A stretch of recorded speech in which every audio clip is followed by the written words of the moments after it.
Hey guys, welcome to this MF Corner special. I'm Pavitra Parekh and today we're going to talk all about index funds. Now in the last few years, we've of course seen a big rise in passives in India and there's a clear preference for index funds within this space over say ETFs or any other kind. But to discuss how things are looking right now, where things could be headed, I'm joined by Sachin Parekh, who's a financial planner and MFD with SNPFP. Sachin, this is my first time talking to you, so thank you so much for joining us and taking out the time today. You know, like I mentioned, if I look at a 5-10 year period, then index funds have really gone up in popularity. But if I look at a shorter period, just the past couple of months, flows seem to be coming down, you know, in the data that we track every month. Why do you think that is happening? And do you think that this is something that is likely to continue as well? Good afternoon to you, and it's an honor to be on CNBC MF Corner. And yes, it is my first time with you on this show. Coming to the question, you are right. There is reduction in the flow of the index funds. See, in India, it's mainly the large institutions which deploy money in index funds. Provident funds are one of the biggest investors in index funds. And as valuations are stretched due to global uncertainties and also the upcoming general elections, big institutions are waiting for market entry. In coming few months, there may be a correction and the FIIs may enter when the valuation seems right for them. Okay, so maybe if we do get a dip, then that would be a good point where we can see these funds pick up once again. But Sachin, you know, Yes. now let's come to a broader question which might help our investors who are viewers as well. Who would you recommend an index fund to? Do you think this is a good way to get into, you know, investing? Is this a good first-time investment? The index funds are good for those who have large amounts to invest and want index funds at low cost. Index funds may not be necessarily good for the first time investor because it's a 100% equity product. It also depends on the age of the investor, the time horizon, and the risk profile. If the risk profile is low, risk appetite is low, one should typically start off with hybrid funds like Balance Advantage, where you get exposure to equity along with the safety of debt. But if the time horizon is long and the risk profile is high, investors can choose index funds. But we have to remember that index funds are 100% equity. Yeah. So that typical myth of the investors that index funds are safe may not be the right point of view. No, that makes a lot of sense. Also, within index funds, there are so many options, right? I mean, picking a large cap would be very different from picking a small cap fund, or if you go for an IT fund, Yes. banking, it would be a whole other game. But Sachin, you know, say someone is looking at a simple Nifty index fund. Now, how do you pick from so many options which are available? Pretty much every AMC offers this to you. So how do you go about picking from all of the options that are presented?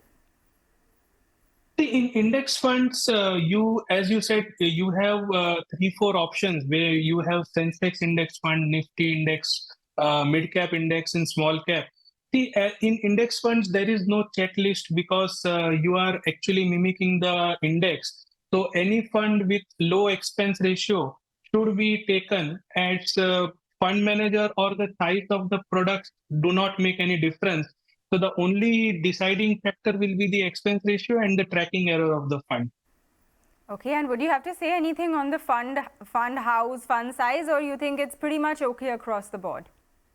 No. As I said, fund manager has very small role in running the fund.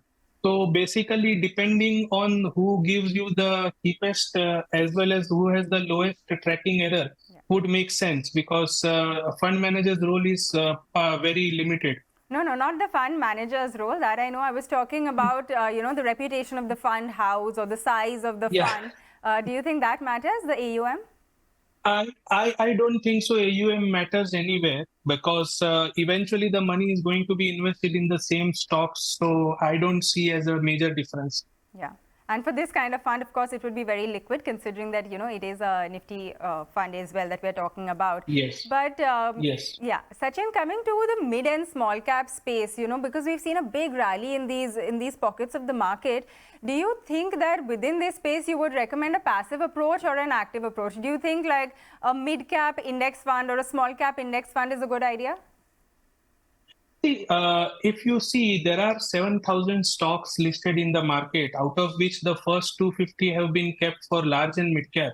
So the balance 6,750 stocks are classified as small cap. So in small cap universe, it is very difficult to run a index fund because the fund manager will have a very difficult time in say gathering so many stocks because the liquidity is very low and they are very risky. So in small cap universe, I would suggest to go for active approach. In mid cap, definitely they can have a look at many of the mid cap funds available in the market. But small cap, I would prefer to go with active fund management.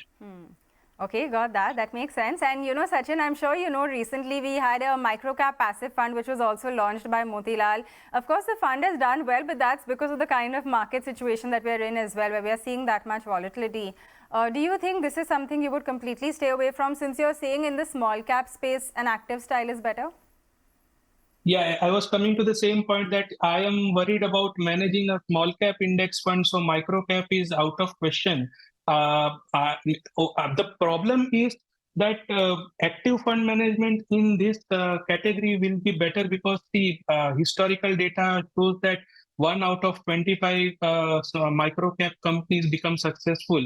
The balance are going to become penny stocks, and there will always be a liquidity risk. So it is a much bigger risk to be invested via index fund in microcap passive.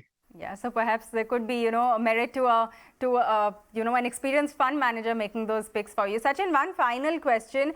Every time we talk about index funds, someone always asks us from our viewers, how do you pick between an index fund and an ETF? This is not a situation like the US where ETFs, you know, offer you better tax situation. It's pretty much the same, but what would you recommend here? See, as you said, in India, the index funds and ETFs, there is not a lot of difference, barring the 15 to 25 bips difference in expense ratio. In India, index funds are more popular because of the transparency of NAV, and you have the capacity to buy as much as you want from the fund house directly. ETF, there will be always bid-ask spread, then the quantity is very difficult to get.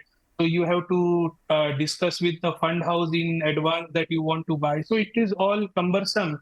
And because of that, and because of the transparency of the NAV, and you know that what you are buying is fair value for the fund. So it is somehow favorable to go via index fund in India.